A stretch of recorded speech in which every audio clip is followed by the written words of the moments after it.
Lors de votre conférence de presse du 15 septembre 2020, vous avez dit qu'il était nécessaire de redoubler les ambitions, d'amener à la réussite chaque étudiant. Comment ne pas souscrire à de tels propos?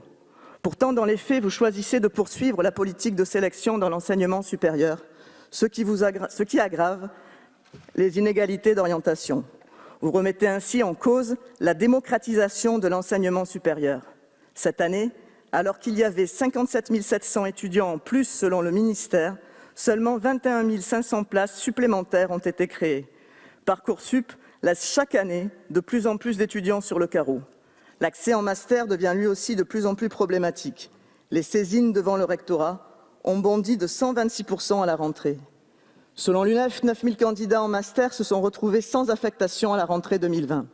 Le déterminisme social, déjà à l'œuvre à l'université, se voit ainsi renforcé. Selon le ministère de l'Éducation nationale, seulement 12,1% des enfants d'employés et 9,2% des enfants d'ouvriers accèdent au master. En désespoir de cause, un étudiant de Montpellier, Mehdi, est entré en grève de la faim et de la soif il y a plusieurs semaines. Bien que sa situation ait été réglée depuis, grâce à Guylain Clamour, doyen de la fac de droit de Montpellier, d'autres étudiants mobilisés se sont rassemblés à plusieurs reprises devant le rectorat. À ce jour, un syndicat étudiant en a recensé plus d'une centaine dans le même cas.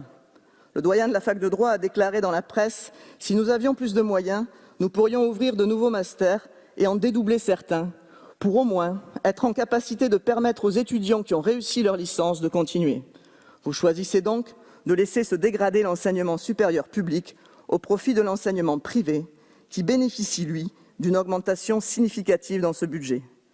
Si l'augmentation des bourses de 1,2% et l'instauration du ticket U à 1 € pour les boursiers sont des gestes appréciables, ils ne permettront pas aux étudiants de faire face à la précarité grandissante, dont vous ne semblez décidément pas prendre la mesure. Alors qu'un tiers des étudiants renoncent aux soins, vous baissez de 300 000 € le budget de l'action santé du programme Vie étudiante. Vous n'envisagez pas d'attribuer les bourses sur 12 mois au lieu de 10, comme le demandent les organisations étudiantes, ni d'augmenter le nombre de logements gérés par les Crous, alors que le logement est une problématique criante pour les étudiants. Vous l'aurez compris, en l'état, nous ne voterons pas le budget alloué à la mission ESR. Nous espérons que les débats ne seront pas bâclés comme ils l'ont été pour la LPPR et que nous pourrons enfin débattre de nos différences idéologiques, argument contre argument, dans l'écoute et le respect de chacun. Je vous remercie. Je suis heureuse et fière de vous présenter le premier budget de celle-ci, qui traduit l'ambition et l'engagement sans précédent de ce gouvernement en faveur de l'enseignement supérieur et de la recherche française. Je me félicite de la prime exceptionnelle de 150 € pour tous les étudiants boursiers et les 400 000 jeunes percevant les APL.